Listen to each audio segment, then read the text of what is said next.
Would you like to learn how to self-publish a children's book? Well, today we're going to be starting out with the best first step, and that's going to be researching keywords and your niche. Stay tuned. Hey, I'm Dale L. Roberts, a best-selling author as well as a self-publishing advocate who wants to show you how to publish books that sell. And today starts the first part of a 4-part series on how to self-publish a children's book. And we're going to start out with the best first step in researching your keywords and niche. The very first step is identifying your target audience. Now, it goes without saying, our target audience are children, but remember there is a barrier of entry, a gatekeeper, and that's the parents. Because after all, it's not like a 3-year-old is going onto the Amazon marketplace and buying their own books. So we need to, of course, identify that area. And how are they searching? What are some of the words they're using to look up books like yours or the type of books that you're going to be publishing? Now that we have that out of the way, we got to figure out our age range. And this becomes a little bit more problematic because I researched until my eyes bled, it felt like, on different age groups, and it just varies per resource. Some people say 0 to 3, and then 3 to 5, and then 6 to 8, and then 9 to 11, and it just becomes so muddied. The important thing is get a general idea of the ages that you're shooting for and allow yourself with about a 1 year of deviation. So let's say that you choose to publish a book for 3 to 5-year-olds. Understand that if a parent is looking for their child that's at 2 years old and they happen to stumble onto yours, it's not going to be a bad thing because they're going to grow into your book. And if a parent picks up one for a 6-year-old and yours is between the 3 to 5, it's not going to be the end of the world. The 6-year-old may enjoy the book nonetheless. Your next step is brain dumping all of your ideas. I want you to think about everything that's going to encompass your book. Any type of descriptors, any type of characters or traits or personality of those characters, any type of story arcs.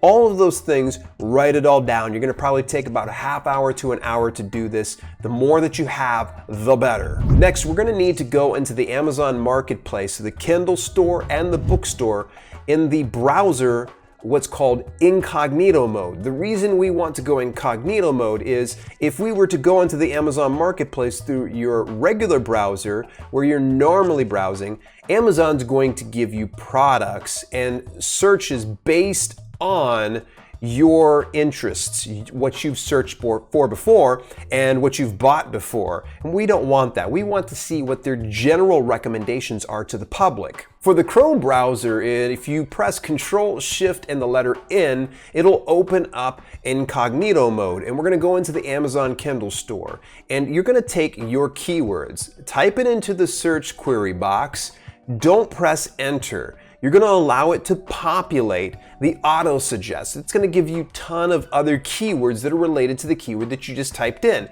You're going to either take a screenshot of it and then maybe type it into a document later on, or just get a journal and write it down on that for later use. And we're just going to keep on writing down keywords that are relevant to your specific book.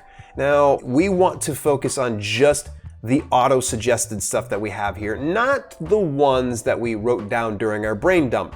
Some of them might work, some of them might not. Our next step is going to be installing what's called DS Amazon Quick View into the browser.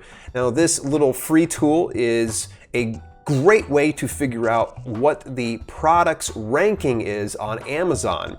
The closer a product is ranked to number 1, the more sales it has. The further away it is from number 1, the less sales it has. So we're going to take the keywords we wrote down earlier and we're going to start to type those in and press Enter.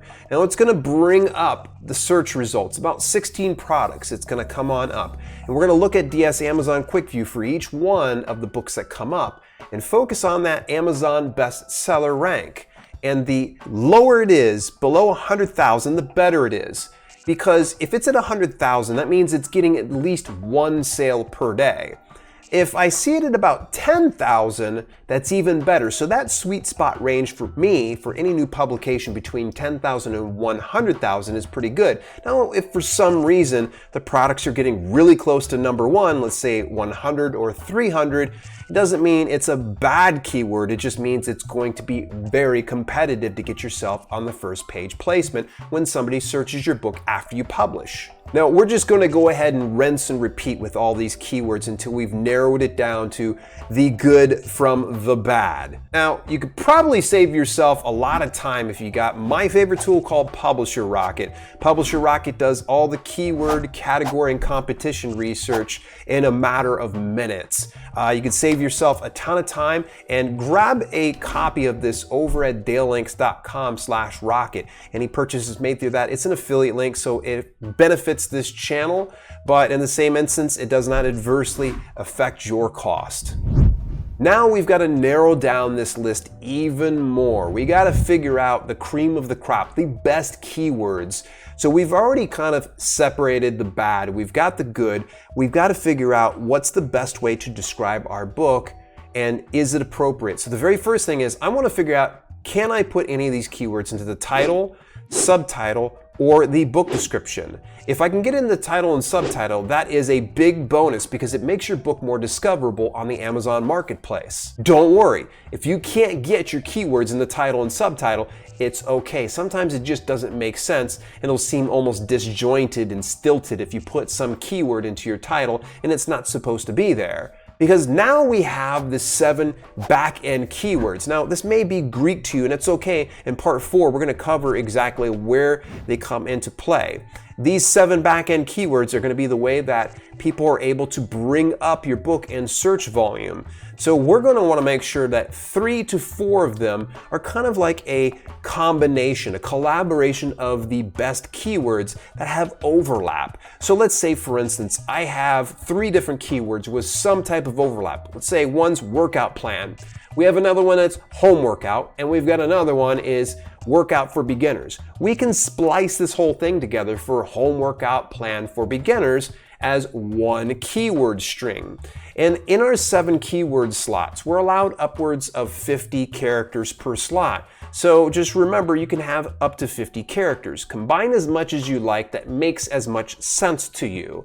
Now, the other 3 to 4 slots you're going to use for an exact phrase match, meaning that you're not going to combine it with anything. Save those 3 to 4 slots for the best of the best. Let's say you found a keyword and you're like, this is the best descriptor, and it's nothing else. You don't want to deviate off that. It's totally fine. Keep that for an exact phrase match. Here are 3 bonus tips I want to share with you. Starting out with number 1, adjust age ranges with the keywords. Now, you might find some keywords that pull up a specific search volume and you're like, ooh, this is not so good. Maybe try to adjust the age range. So let's say, for instance, I have monkey books for kids ages 3 to 5. Maybe if I just adjust it to, say, age ranges of 4 to 6, it might bring up a different volume. Bonus tip number 2, explore author profiles. Do your due diligence. Go take a look at other authors and what they're doing. What kind of keywords are they utilizing? What's their key to success? You're going to kind of speculate on some of these things, but at least it will help you to where you're not flying blind into publishing your book. Bonus tip number 3, become prolific. You're going to be a children's book author. It's important that you have enough content for them to binge. Kids love something that they can know, like, and trust, and parents will buy products that they can know, like, and trust as well. So I would really recommend that you not hedge all your bets on just one publication for children's books.